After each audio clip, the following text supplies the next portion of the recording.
بسم الله الرحمن الرحيم الحمد لله رب العالمين نحمده ونستعينه ونستغفره ونتوب لله من سيئات أعمالنا ونعوذ به من شرور أنفسنا فإنه حقا من يهدي الله فلا مضل له ومن يضلل الله فلا هادي له ونصلي ونسلم ونبارك على محمد النبي الخاتم الأمين وعلى آله وأصحابه ومن اتبعه بإحسان إلى يوم الدين.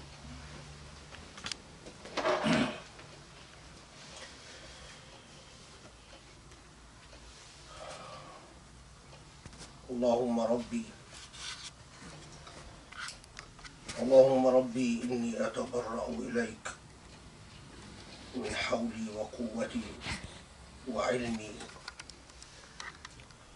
فاللهم أنت القوي القادر وأنت العالم النافع،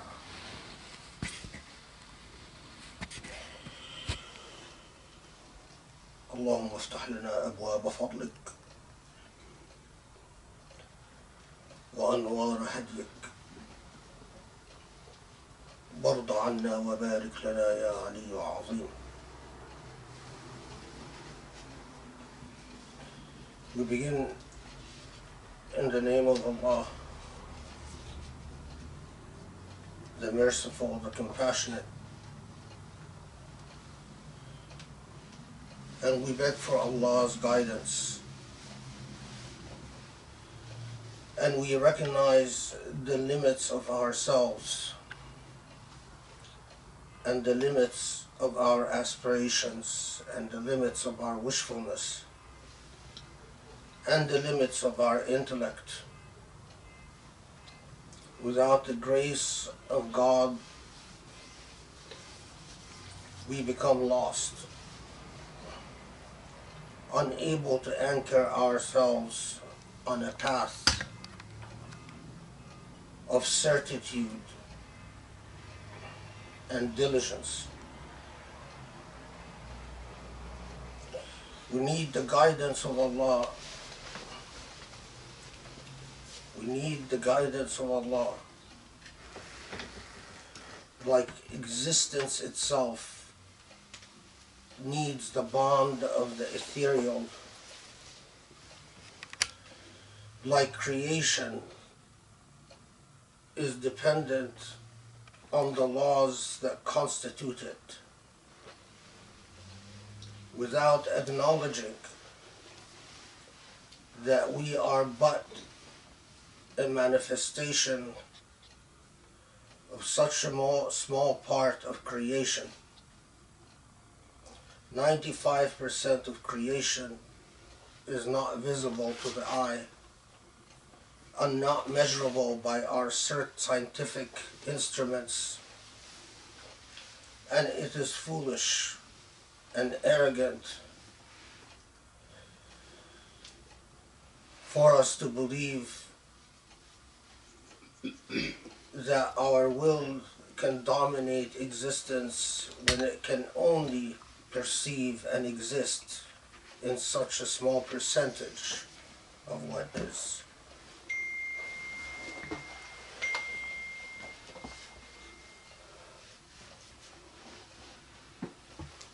The Quran is a book that speaks to us in every part of our life. And its instructions and lessons and parables are our guiding post. It is what reminds us when we are at risk of losing ourselves. And in these days, for a variety of reasons that I will comment on, I am reminded of Allah's revelation لا تجد قوما يؤمنون بالله واليوم الآخر يوادون من حاد الله ورسوله ولو كانوا آباءهم وأبناءهم أو إخوانهم أو عشيرتهم أولئك كتب في قلوبهم الإيمان وأيدهم بروح منه. Allah reminds us of an ethical reality that if your heart is really the heart of a believer, you will find that you are unable to drop Islam itself from the equation of your relations in existence. So Allah says in Surah Al-Mujadala, you will not find means it should not be, that those who truly believe in Allah and the Prophet to find themselves in a friendly, amicable, amiable relationship with those who are sworn enemies to God and the Prophet. Even if those sworn enemies are their parents, are their children, are their tribe,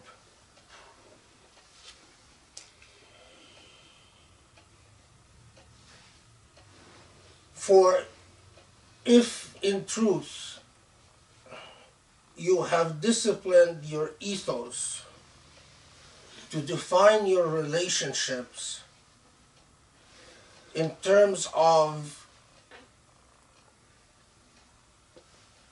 giving priority where priority is due,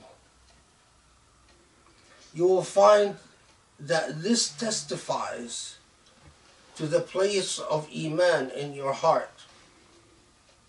And furthermore, for taking a principled position, because every principled position has enormous costs in life. There is no principled position that doesn't come with costs. For bearing that cost, what you receive in turn is the aid, the support, the backing of Rawhillah, the Spirit, meaning the blessing, the grace from Allah. SubhanAllah, I'm reminded of this particularly in this day and age.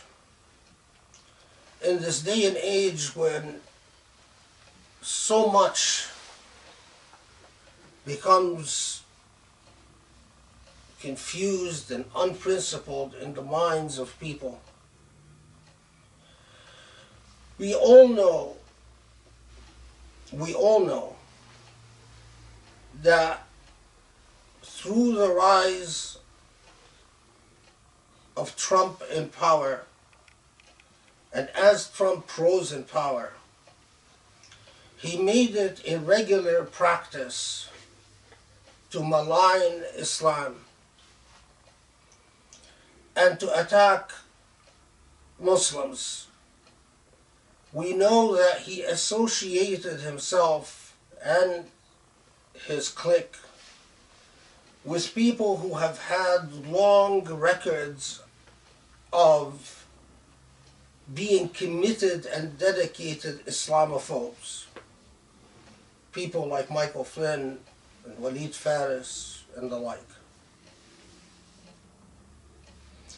We all know that. But I cannot erase from my mind something that until recently a sheikh that was supposed to be an authority in Islam, or some type of, or have at least moral weight, and that is Sheikh Sudais, one of the Imams of Al-Haram al-Makki, one of the Imams of the Haram, Mecca, and a famous reciter of the Quran, and someone that many people have his recitation of the Quran and listen to it.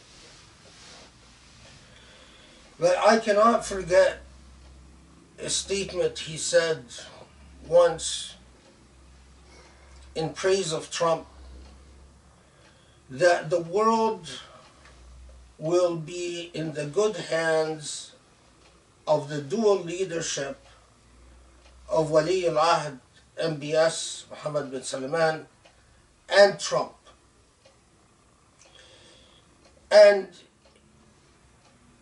either Sudais knows of Trump's legacy as an Islamophobe and chose to ignore it, or what is even more disastrous for someone who claims to be a sheikh is that he would not know, is that he's so limited in his epistemological reach that he is not living in the modern world in which we live and has no knowledge of Trump's long record in Islamophobia. But people reflect upon this historical moment because it has profound implications. It has profound implications. The Imam that is supposed to be, in theory, the embodiment of all that Al-Haram al-Sharif is supposed to represent, praises an Islamophobe as the just ruler, co-ruler of the world.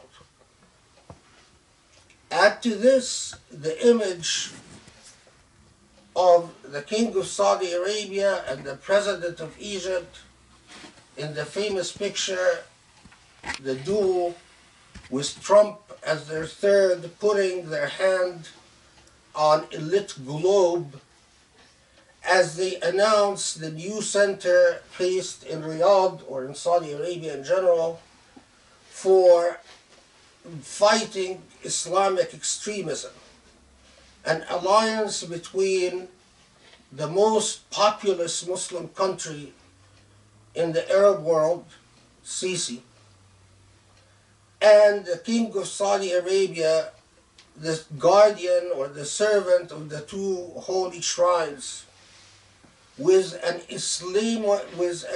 famous Islamophobe. Politics cannot justify the immoral. To say, well, they do this for political reasons. If Islam has a purpose, it is to call back and hearken back people to their moral fiber, especially in contexts in which people are tempted to forget about morality and ethics. So it is precisely in politics that the voice of the Quran should speak the loudest, because that is the arena where people have the greatest temptation to forget about the voice of Allah and the voice of ethics.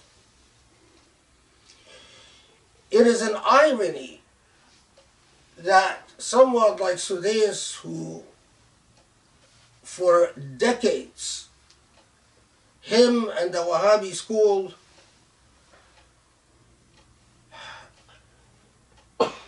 inundated us, flooded us with aqidat al-wala' wal-bara', the principle that not only should you not befriend or ally yourselves with enemies of Allah and the Prophet, with Islamophobes. But even Wala wal Bara went much further than that and said that it is haram to even befriend a Muslim, a Christian, just for being a Christian, or a Jew just for being a Jew, leave alone a Shia just for being a Shia.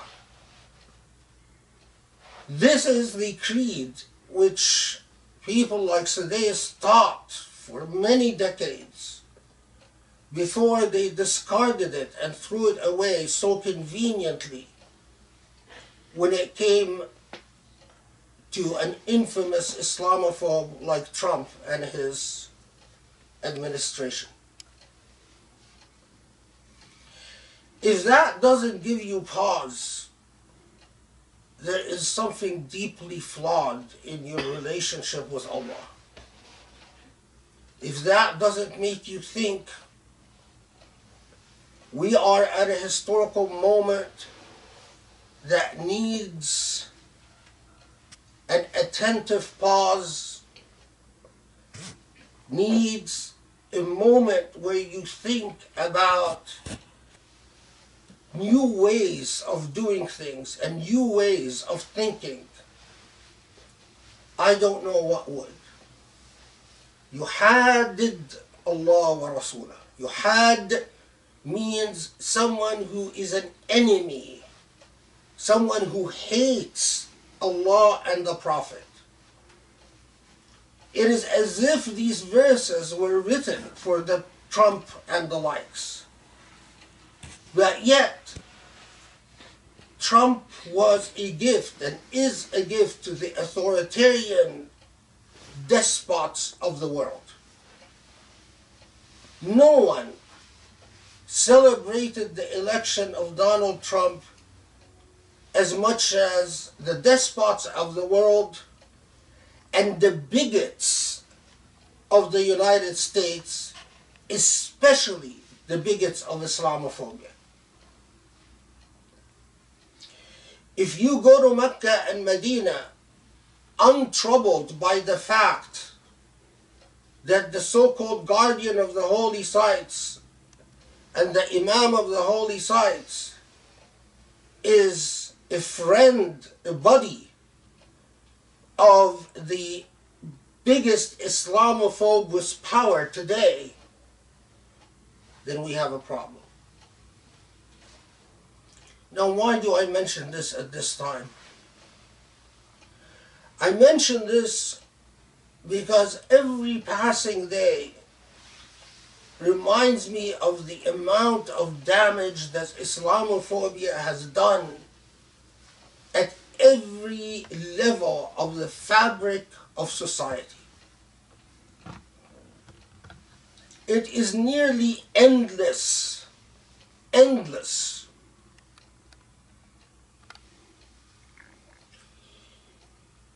I'm not even going to talk about the famous examples, such as genocide against the Rohingyas, or what is happening to Muslims in China, or even incidents where those who are Muslim or thought to be Muslim were attacked, injured, or killed.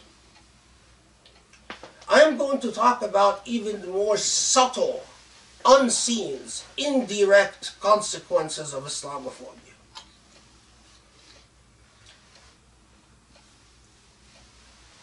A case came to me recently.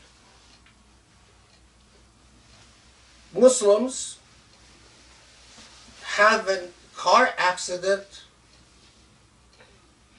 Because of that car accident, the children of this Muslim couple die in the accident. In talking to his wife on the phone, the Muslim bereaved father says in Arabic, "Awadullah alayna,"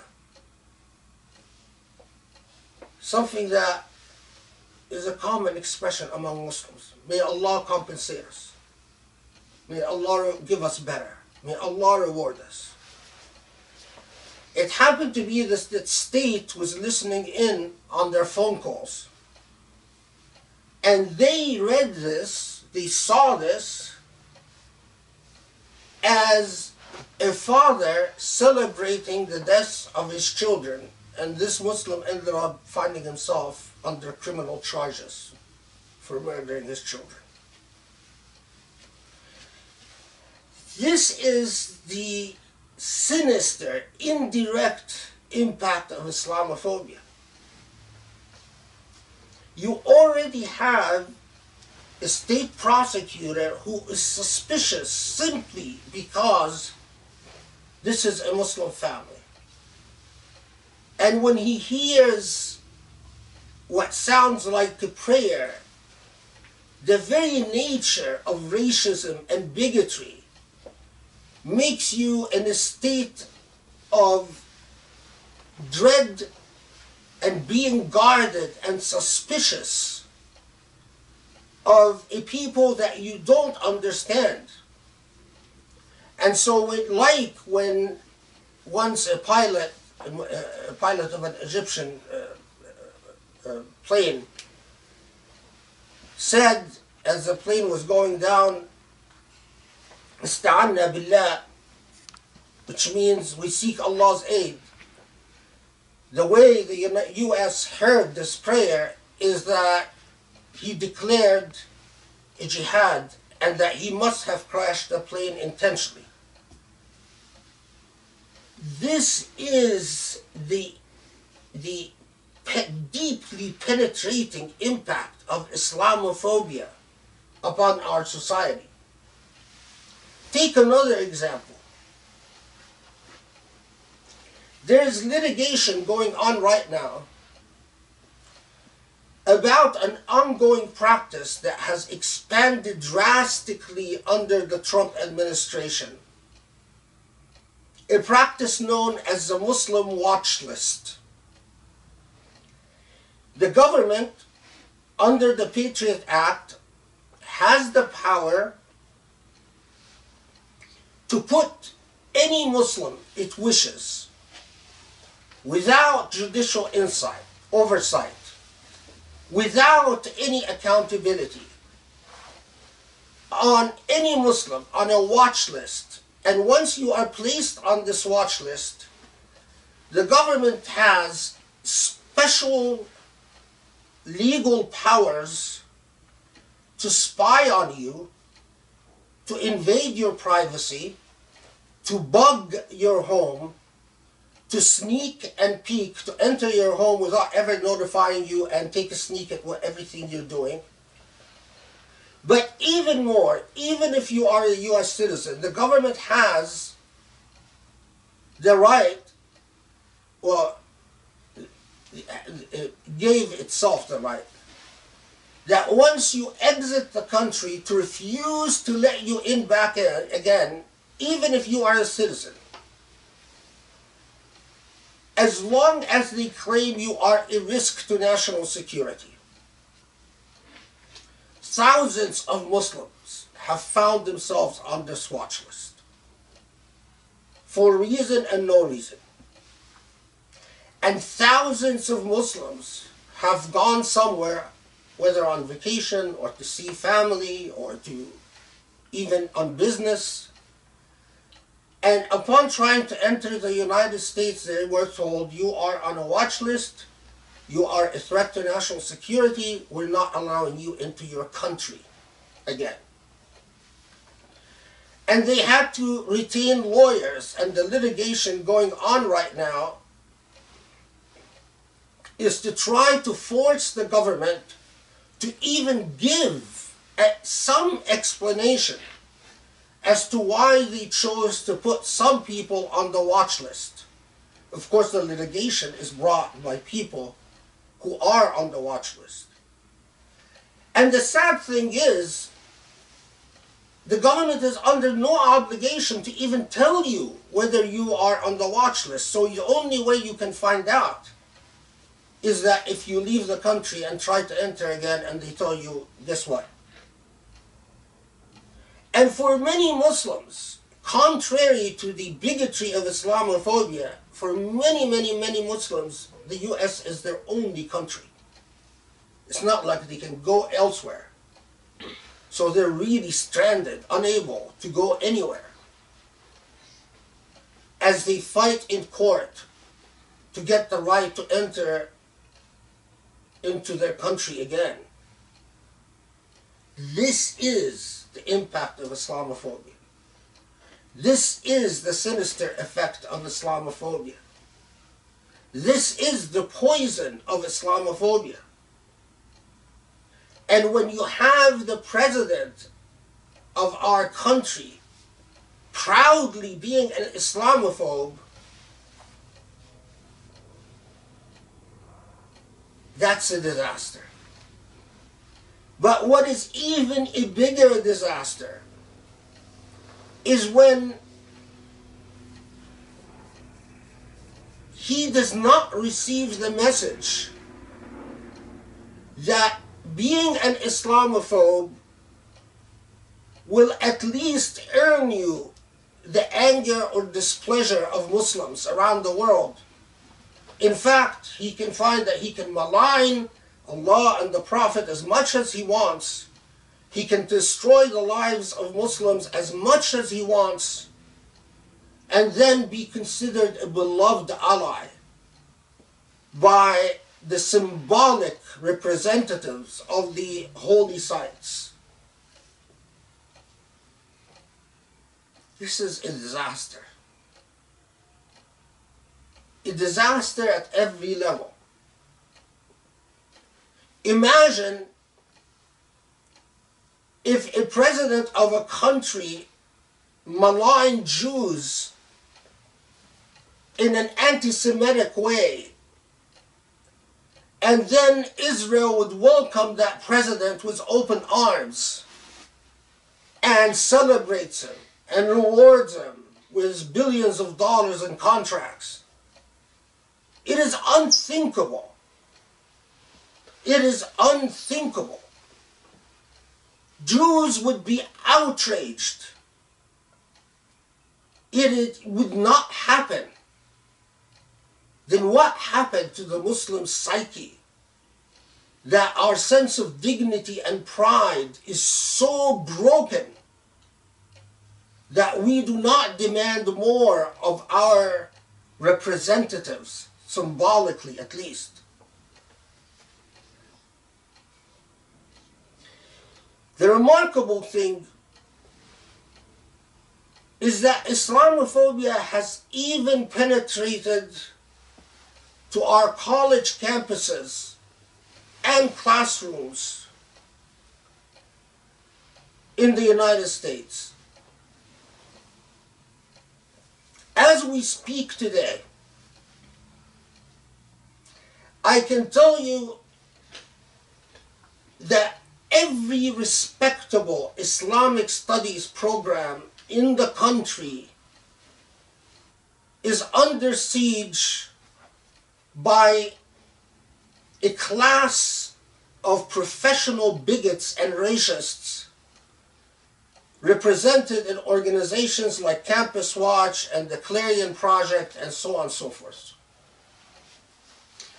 Even in my own school at UCLA, want to share with all those who listen to the Khutbah recent events that just speak volumes.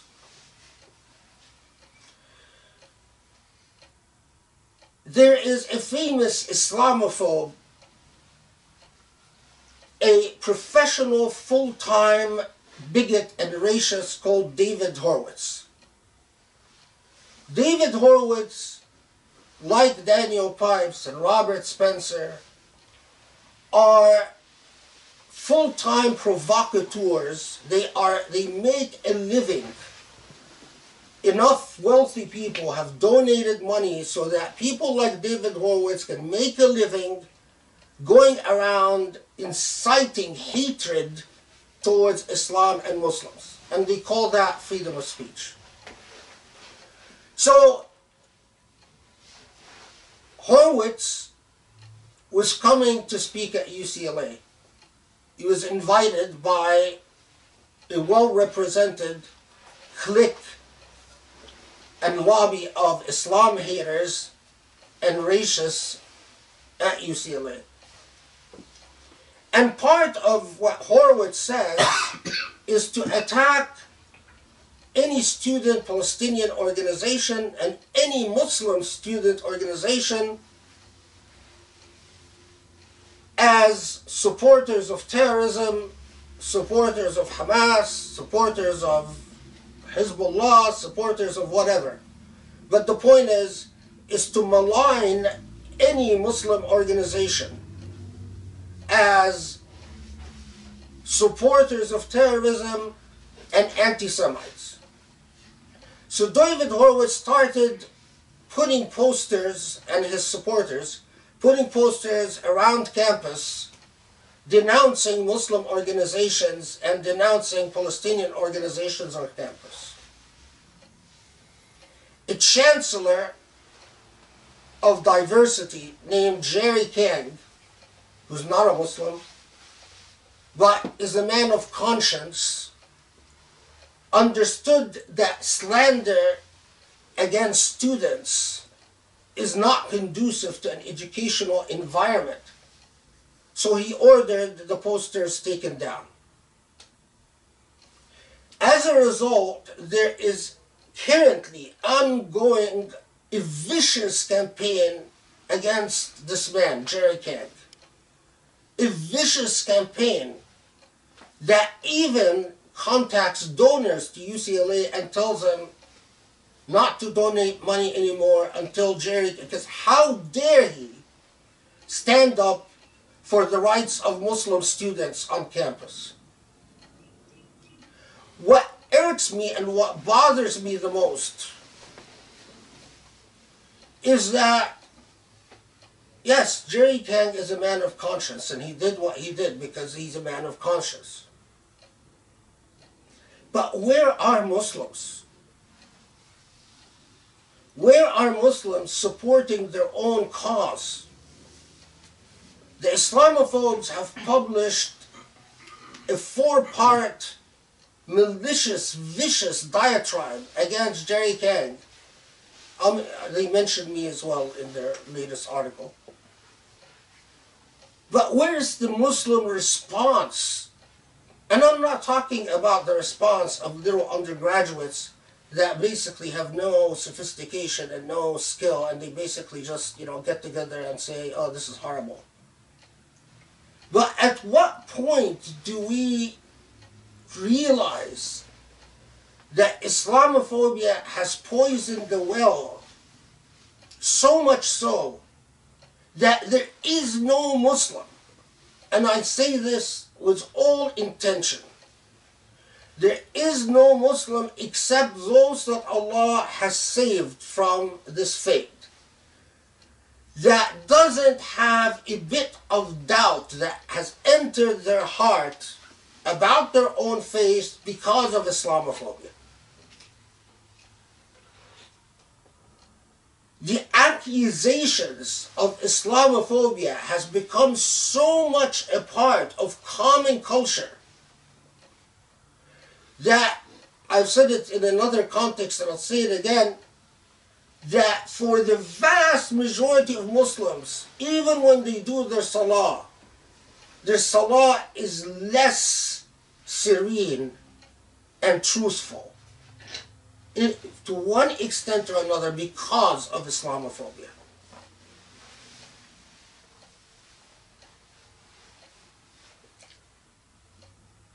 Muslims must start by cleaning house. Muslims must start by saying, if you are a Muslim and you claim that you are on the side of Allah and the Prophet, we do not accept that you extend a loving, friendly hand towards an Islamophobe.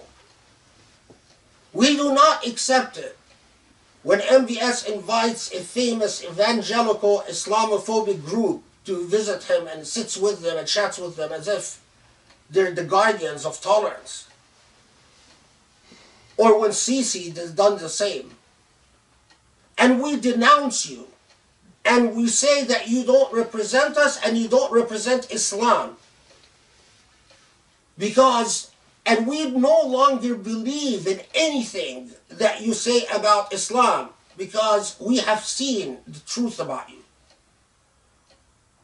Second, for those who Allah has given money, know that every dollar that you keep in your bank account that could have been spent to fight Islamophobia and you failed to spend it, you will account for it in the hereafter.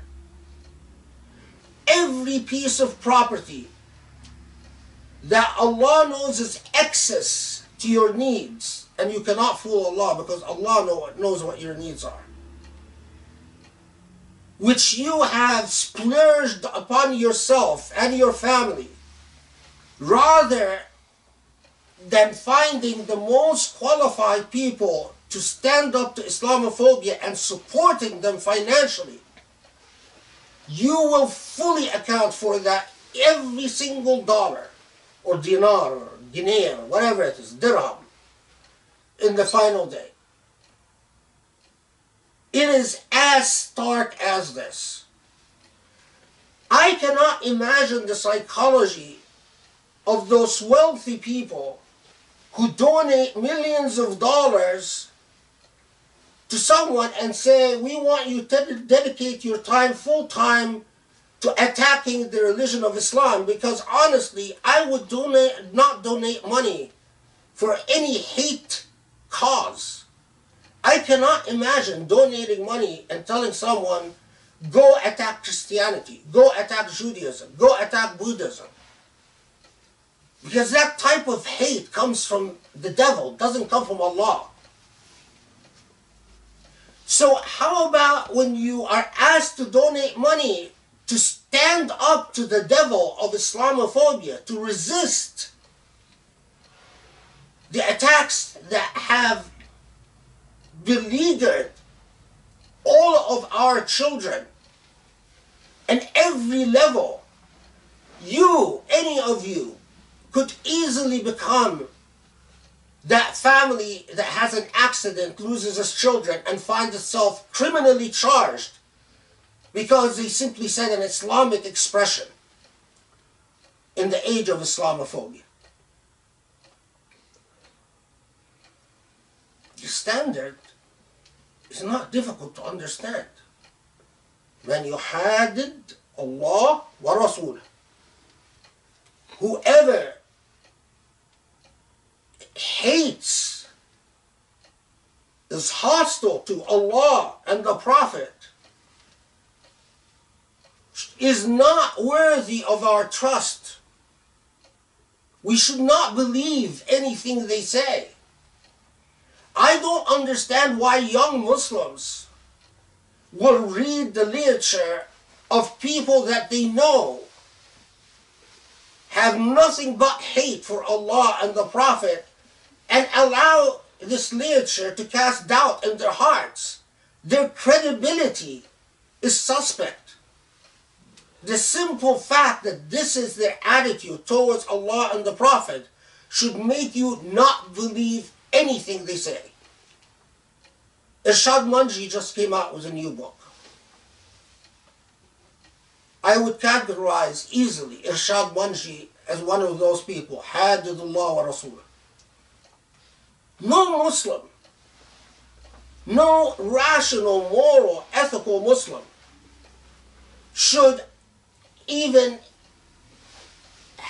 allow the presumption of credibility for someone like Irshad Manji, because whatever she says is already suspect. And it all starts from the head. We must reconstruct our moral consciousness, because when we first sold Jerusalem, allowed Jerusalem to be lost, that moral compromise then is now making us completely ignore Mecca and Medina and completely remove any moral or ethical standards. And as we learn to become unethical people, we become undone. We become defabulated, broken apart. As long as the Quran is there, the hope remains, because it is our light and truth and our straight path. It can remind us of what darkness and light is, what right and wrong is. وَنَسْأَلُ اللَّهَ يَسْتَجِبْ لَكُمْ. بسم الله الرحمن الرحيم. والحمد لله رب العالمين. والصلاة والسلام على محمد وعلى آله وأصحابه ما اتبعوا بإحسان إلى يوم الدين. اللهم يا رب يا علام القلوب افتح لنا أبواب فضلك وانشر علينا خزائن علمك وارحمنا برحمتك يا أرحم الراحمين. Allah, we acknowledge in a day and age of our political weakness that it is only through your mercy and compassion and your grace that we can hold steadfast to the truth. I always pray that Allah keeps within my eyesight the basics of right and wrong, the very basics of ethics and morality. You see, the basics are the most obvious moral stands and the most obvious ethical positions. It is the most obvious that if someone is a racist and a bigot, that you don't pretend to be a good friend of the racist or bigot. You don't accept testimony from a racist or bigot. When you say it that way, it's rather obvious. But it is remarkable how we human beings have an ability to ignore what is obvious.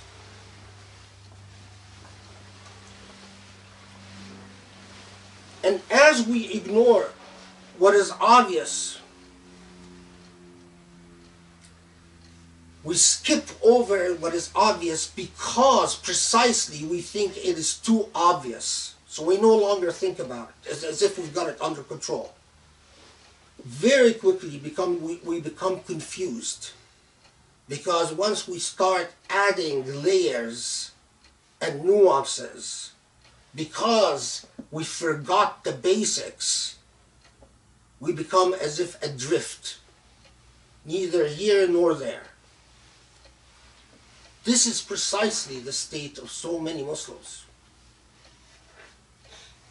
What is obvious is we will all die.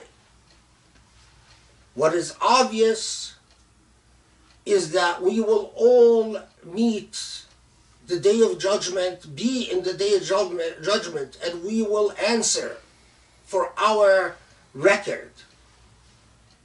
What is obvious is that you need Allah even to stand straight in the paradigm of gravity.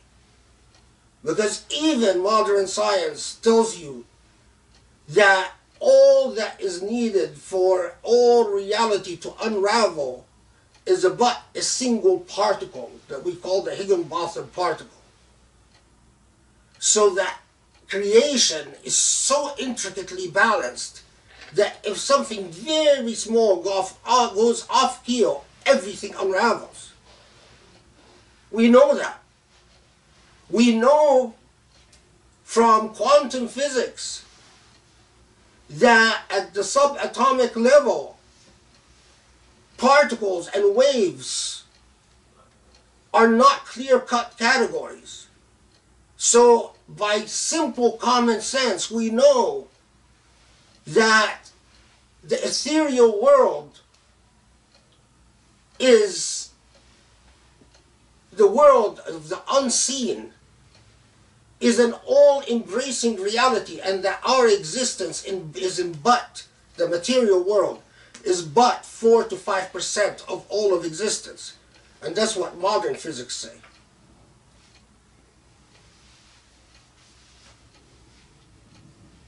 What is obvious is that if you make friends with immoral people, in due course you will become immoral, or at least confused about your morality.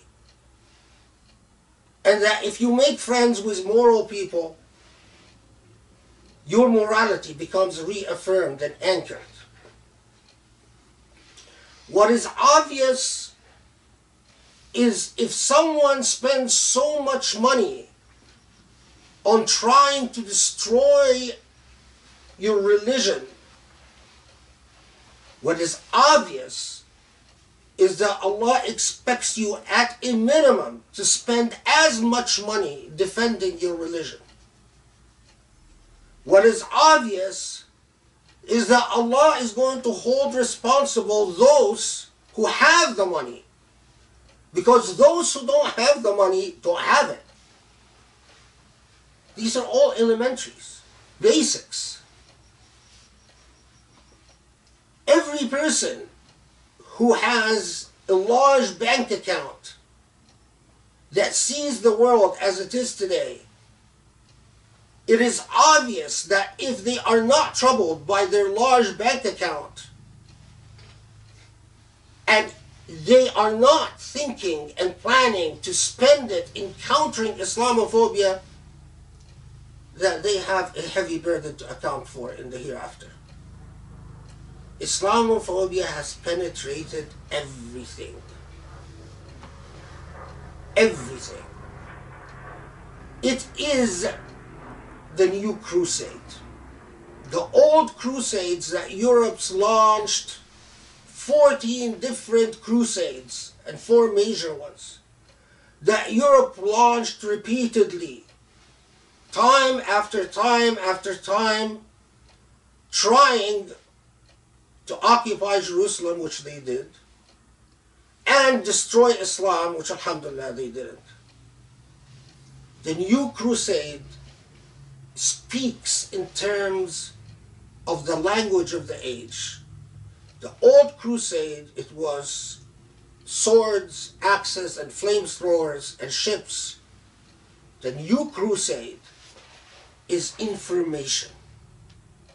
That is the biggest weapon of the age.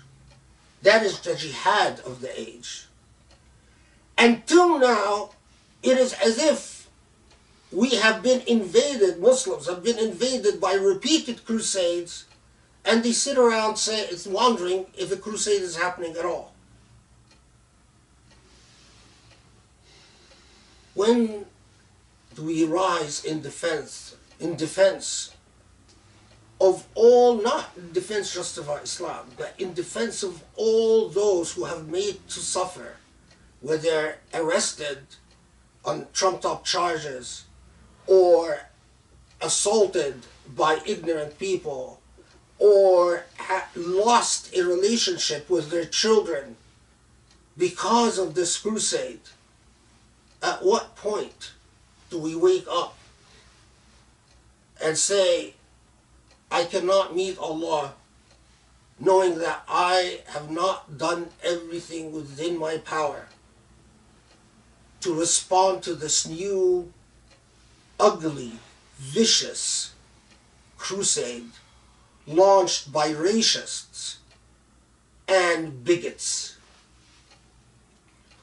Allahumma afu anna, Allahumma ahdina, waslih halana, وانصر الإسلام وعز المسلمين يا رب العالمين، واهدنا لأقرب من هذا رشدا يا علي عظيم، واغفر لنا ذنوبنا واستر علينا ولا تفضحنا يا Allah. Allah, forgive us and guide us and bless us. Allah, allow us to see what is right, and to be ever vigilant about what is wrong. Assist us to overcome our own follies and weaknesses, for we have no guide and no help other than you. Ya Allah. Welcome, Salam.